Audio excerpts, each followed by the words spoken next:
Assalamualaikum warahmatullahi wabarakatuh. Salam sejahtera untuk kita semuanya.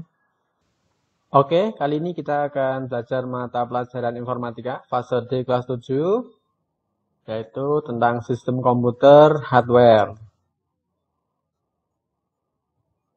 Adapun tujuan pembelajaran kali ini adalah yang pertama, setelah menyimak penjelasan dari guru, peserta didik mampu mengkategorikan fungsi dan contoh hardware, baik lisan maupun tulisan dengan disiplin. Kemudian yang kedua, melalui praktek langsung di lab komputer, peserta didik mampu menunjukkan spesifikasi perangkat keras komputer. Itu tadi tujuan pembelajaran untuk kali ini. Selanjutnya, kita lihat peta konsep materinya tentang sistem komputer. Nanti ada 5 bagian sebenarnya untuk peta konsep materi sistem komputer. Yang mana yang pertama adalah ada perangkat lunak, kemudian interaksi antar perangkat, permasalahan, dan spesifikasi perangkat, kemudian sistem biner, dan satu lagi adalah perangkat keras. Nah, inilah nanti yang akan kita bahas untuk materinya. Ini ya, peta materi yang hardware. Di mana nanti dipecah menjadi 4 bagian. Mulai dari input device, kemudian proses atau prosesor di sini, output device dan storage device. Ini adalah bagian-bagian dari hardware atau perangkat keras. Ya, input device artinya adalah perangkat masukan begitu ya. Kalau proses itu adalah perangkat yang untuk memproses data gitu ya. Kalau output device berarti perangkat yang ini yang menampilkan hasil dari proses data. Kalau storage itu cenderung ke perangkat penyimpanan. Nanti akan kita bahas lebih lanjut lagi. Ya. Ini tadi peta materi untuk hardware ya. Jadi saya ulangi, yang pertama ada input, yang kedua ada proses atau prosesor boleh, kemudian output dan storage. Selanjutnya kita lihat dulu untuk nama-nama hardware komputer dan fungsinya. Tapi sebelum ke sana kita lihat dulu, ini kurang lebih cara kerja dari komputer ya. Jadi komputer itu komponennya banyak sekali ternyata ya. Di sini mulai dari ada modem, kemudian ada printer juga, ada mouse, kemudian CPU, Central Processing Unit, kemudian ada keyboardnya, apalagi itu ada disk drive, ada CD drive gitu ya. Kemudian monitor dan speaker. Di sini garis besarnya kurang lebih ada 1, 2, 3, 4, 5, 6, 7, 8, 9 item di sini ya.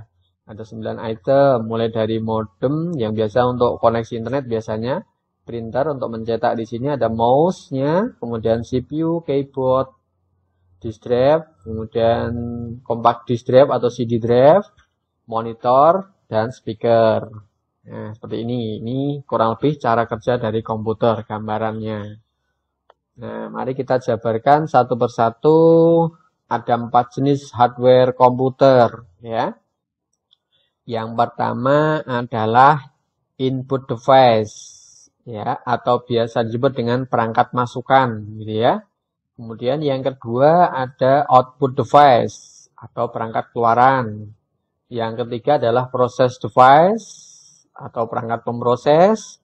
Dan terakhir ada storage device atau perangkat penyimpanan. Untuk urutannya kalau ingin lebih besar, untuk lebih gampang sebenarnya dari input, proses, output gitu ya, IPO, ya, IPOS, IPO. Tapi di sini untuk prosesnya kayaknya kebalik dengan output, saya kira nggak masalah ya. Nanti bisa dihafalkan sendiri untuk hardware-nya ya. Mulai dari input device, output, proses, storage device. Ya. Oke, kita lanjut. Jabarkan lagi yang input device atau perangkat masukan. Ini ada gambarnya, ada nama perangkatnya, dan ada fungsinya. Diperhatikan betul-betul. Mungkin ada kemiripan atau mungkin beda, tapi fungsinya sama bisa jadi ya. Contohnya di sini ada mouse atau tetikus ya, ada mouse. Nah, mouse yang sekarang mungkin sudah ada yang tipe wireless tanpa kabel ya, pakai Bluetooth biasanya. Nah, ini termasuk input device karena berupa perangkat masukan yang bisa untuk membantu dalam mengoperasikan kursor posisi di layar pada komputer kita saat mengeksekusi perintah begitu ya. Ini bisa kita alat petunjuk ya, alat tunjuk untuk melakukan eksekusi perintah tertentu. Kita gunakan yang namanya mouse ya, mouse. Yang berikutnya, input device berikutnya adalah keyboard atau papan ketik di sini ya. Keyboard biasanya bentuknya ada QWERTY di sini ya. Kenapa dibilang QWERTY? Karena mulai hurufnya dari QWERTY bukan ABCD begitu ya. Maka nyebutnya adalah QWERTY.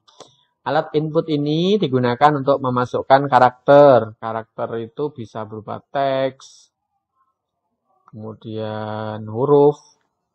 Huruf itu juga teks ya. Angka, bahkan simbol-simbol tertentu bisa kita gunakan keyboard untuk memasukkan ke perangkat pemproses data. Lanjut lagi, ada namanya scanner ya. Scanner ini biasanya untuk memindahi dan menyalin data dari kertas berisi grafik, gambar, foto atau tulisan yang kita simpan ke komputer kita gitu ya. Dan baca optical data readernya ya, scanner.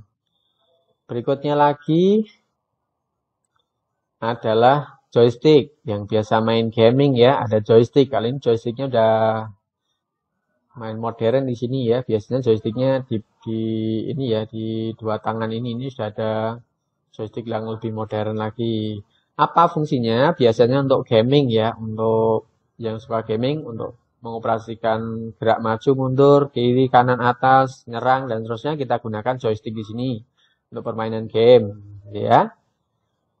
Terus berikutnya lagi, input device berikutnya lagi adalah mikrofon. Ya, ada mikrofon. Di sini alat yang digunakan untuk berupa masukan suara atau audio, mikrofon ya. Ada wireless mikrofon juga sekarang ya, tanpa kabel, tidak ada.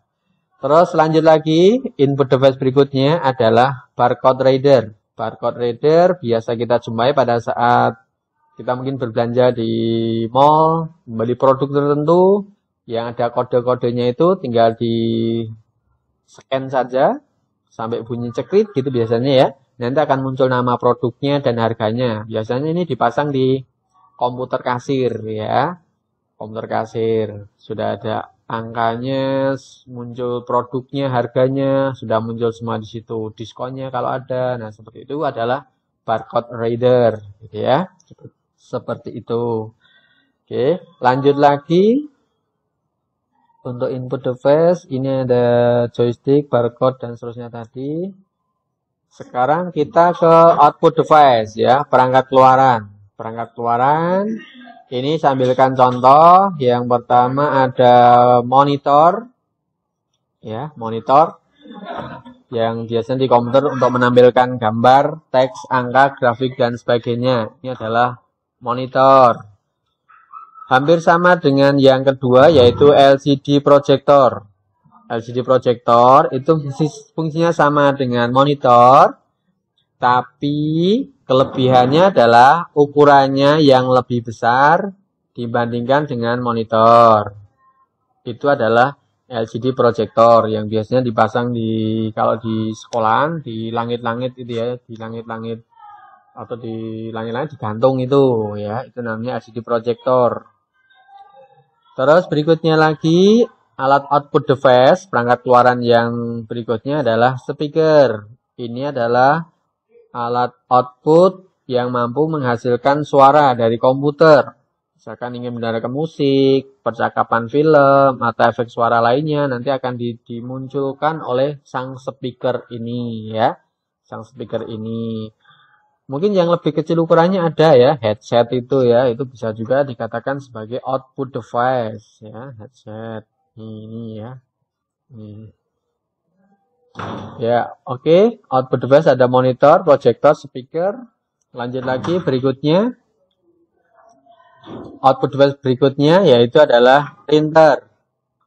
Printer di sini digunakan untuk mencetak gambar, ya, foto, dokumen dalam bentuk medianya kertas, ya, itu untuk printer, ya, untuk mencetak, gitu ya, mencetak gambar.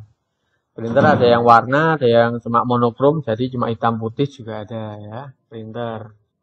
Oke, output device sudah selesai. Kita lanjut berikutnya adalah proses device atau perangkat pemroses data. Ya. Adapun proses device ini yang paling utama di sini adalah CPU atau Central Processing Unit, biasa dikenal dengan nama prosesor. Dua produk vendor ini sangat terkenal sekali, yaitu dari Intel dan AMD ya, biasanya ini. Dari sejak dulu ini sudah bersaing ketat ya untuk dua vendor ini ya. Ada Intel, ada AMD ya. Oke. Nah, apa sih fungsi dari CPU, Central Processing Unit di sini? Yaitu perangkat utama dari komputer yang bertugas untuk melaksanakan keseluruhan operasi yang dilakukan oleh komputer. Mulai dari aritmatika, logika, pengendalian, dan input-output dasar, semuanya diproses oleh sang CPU ini ya. Jadi kayak semacam otaknya komputer gitu ya, dia ya. Oke. Menerima masukan, diproses, kemudian sampai dikeluarkan lagi. Nah, seperti itu. Atau mau disimpan. Nah, ini adalah tugas dari CPU, Central Processing Unit ini. Oke. Ya, lanjut lagi.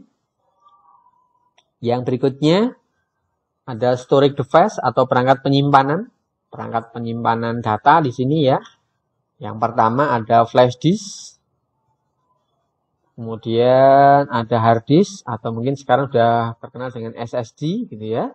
Ada micro SD atau mungkin CD yang sekarang mungkin sudah jarang digunakan ya. Ini floppy disk kalau zaman dulu juga ada ya. Nah, sekarang dari flash disk dulu nih. Flash disk itu perangkat penyimpanan yang sangat portable dan fleksibel ya. Bisa dilepas, dipasang di perangkat yang lain gitu ya. Jadi mudah dilepas, dipasang lagi di tempat yang lain gitu ya. Ini untuk flash disk.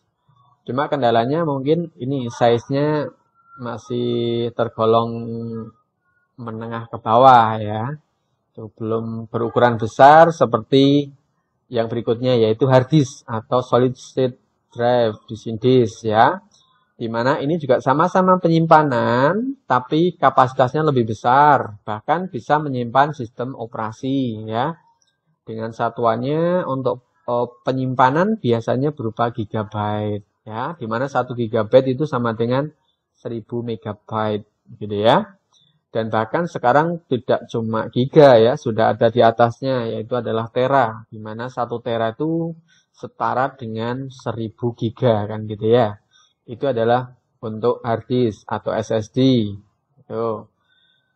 Nah, selain itu tadi ada yang namanya apa ini namanya SSD ya, ini SSD, micro SD juga ada di sini ada compact disk dan terusnya. Kalau SSD ini biasanya untuk tambahan di Android ya atau mungkin di HP nanti ya seperti ini. Ini untuk storage device perangkat penyimpanan tapi masih mode offline dalam arti masih bersifat di penyimpanan offline aja ya, belum internet gitu ya penyimpanannya. Beda lagi dengan yang ini, yang berikutnya yaitu Cloud Storage Device atau perangkat penyimpanan berbasis awan.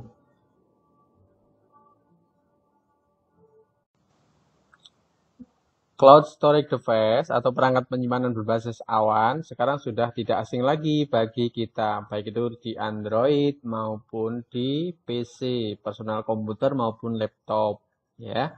Salah satunya adalah miliknya Google yang biasa disebut dengan Google Drive ya. Di sini ada Google Drive, ini penyimpanan yang lumayan besar yang bisa kita akses melalui jaringan internet atau koneksi internet ya. Ini penyimpanannya berbasis cloud atau berbasis awan.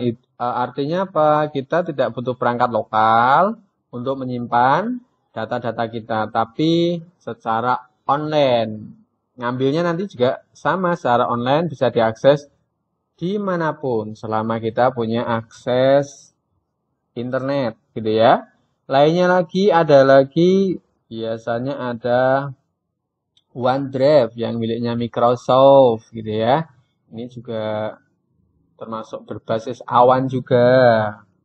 Terus ada Mediafire, kemudian ada Dropbox, terus ada eDrive, Habis, Carbonite, dan lain sebagainya. Ini alternatif untuk penyimpanan selain lokal, kita juga bisa menyimpan berbasis awan atau cloud.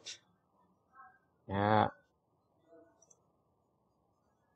Nah, berikutnya kita akan belajar tentang ini, spesifikasi perangkat keras. Jadi kita bisa melihat spesifikasi perangkat keras kita. Contohnya misalkan prosesor yang digunakan berapa, kecepatannya, RAM-nya berapa. Itu bisa kita lihat di sini. Sistem operasi yang digunakan apa. Itu adalah untuk melihat spesifikasi perangkat keras. Langkah-langkahnya bisa dibaca sendiri di sini. Nanti kita praktekkan ya. Yang pertama adalah klik start. Kemudian cari menu control panel. Kemudian ada lanjut lagi sistem and security. Baru kita masuk ke sistem. Nanti akan ditampilkan perangkat-perangkat device dari komputer kita. Atau bisa juga masuk ke Windows Explorer. Kemudian klik kanan di PC, biasanya klik kanan mouse-nya. Atau mungkin ada tulisan komputer, my computer, tergantung versi komputer operating systemnya, begitu ya. Habis itu pilih properties juga. Nanti akan muncul spesifikasi perangkat keras komputer kita.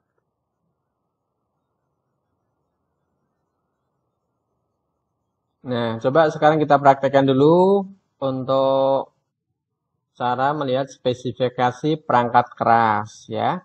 Ini kebetulan saya menggunakan Windows 11. Nah, caranya kita coba dulu masuk ke yang langkah kedua ini aja ya. Kita masuk ke Windows Explorer di sini. Kemudian klik kanan di PC atau komputer, kemudian pilih properties. Yuk kita coba ya. Jadi kita masuk ke Explorer-nya dulu di sini. Nah, akan muncul seperti ini. Kalau belum ke this PC, misalkan tampilannya masih di ini ya, biasanya masih di quick access biasanya. Nah, ini nanti silakan di scroll dulu ke bawah, gitu ya. Kemudian cari this PC di sini ya. Habis itu klik kanan. Pada mouse-nya kita klik kanan. Nah, di sana ada properties. Di sini ya, ada properties. Kalau pilihannya ingin lebih banyak lagi bisa lewat sini. Nah, ini juga ada properties di sini. Nah, kita lihat ini akan muncul device spesifikasi device dari komputer yang kita pakai.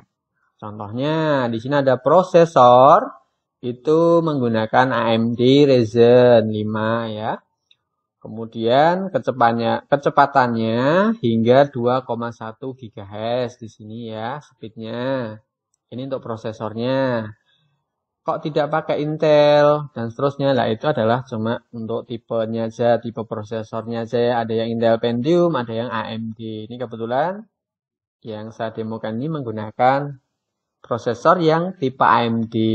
Begitu ya. Selain prosesor ada lagi RAM-nya. RAM yang tertanam di sini adalah Random Access Memory. Ini ada 8 GB, 8 GB ya di sini. Kemudian diaktifkan hanya 5,9 atau sekitar 6 GB di sini ya. Ini untuk RAM-nya. Kemudian tipe sistemnya 64 bit, ada yang 32 juga ya di sini ya. Tergantung prosesornya. Kalau sudah yang spek tinggi biasanya support 64 byte. Tapi kalau yang masih spek rendah, ya spesifikasi rendah, biasanya 32 byte. Oke. Kemudian karena ini berbasis Windows, maka ada Windows Edition-nya. Di sini ada Windows 11, misalkan ya. Ini ada Windows 10, mungkin ada Windows 7, Windows 8 dan seterusnya. Seperti itu. Oke. Kalau ingin melihat lebih banyak lagi device yang lain, device manager yang lain, kita bisa lewat sini ini. Jadi kita scroll ke bawah lagi, Kita masuk ke Device Manager.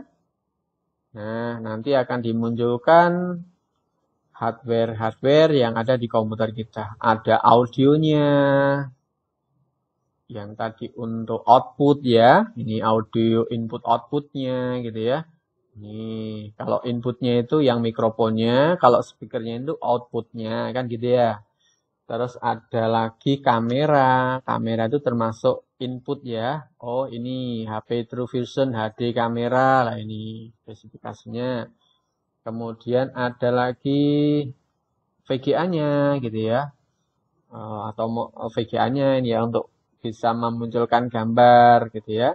Kemudian ada lagi monitor yang dipakai, itu monitor yang sudah integrate jadi satu dengan, karena laptop kan ya, jadi satu gitu ya. Terus ada lagi prosesornya, nah gitu ya. Oh ini prosesornya, seperti ini.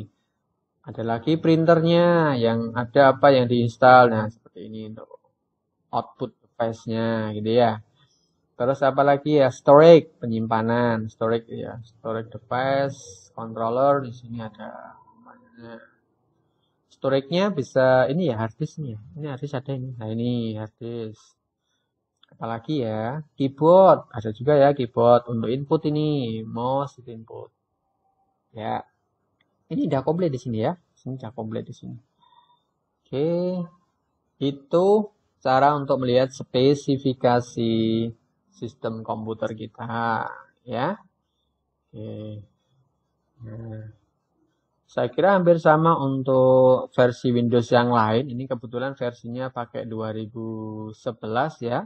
Jadi lebih enakan kita pakai yang Explorer aja di sini, terus klik kanan, pilih aja Properties gitu ya. Atau kalau sudah muncul Device Manage, langsung klik ini aja. Manage ini juga lebih cepat. Itu untuk Office 2, untuk sistem operasi Windows 7, Windows 8, untuk Windows 10, 11, saya kira enakan pakai itu. Kemudian habis manajemen kita pilih device management. Sama nih tampilannya seperti ini juga. Seperti itu. Oke, itu dulu untuk materi sistem komputer hardware hari ini. Semoga bermanfaat. Tetap semangat belajar. Assalamualaikum warahmatullahi wabarakatuh.